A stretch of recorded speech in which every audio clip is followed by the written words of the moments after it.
اگه یه وقت خواستی به یکی بگی تو واسه من مگه چی کار کردی، این ویدیوها رو حتما ببین.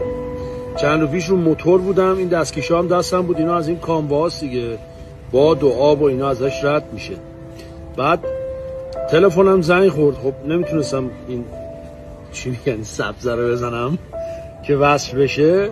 اینا دستم در آوردم، با یه دستم موبایل دستم صحبت کردم و چون مقصد نزدیک بود دیگه این یکی دستم نکردم. وقتی رسیدم مقصد دیدم این قندیل بسته، یعنی یخ زده بود ولی این سرد بود. این توانش انقدر که گرمت کنه، این همه تلاششو داره میکنه. دوست پسرته، دوست دخترته، مادرته، پدرته، برادرته، رفیقته، همسایته.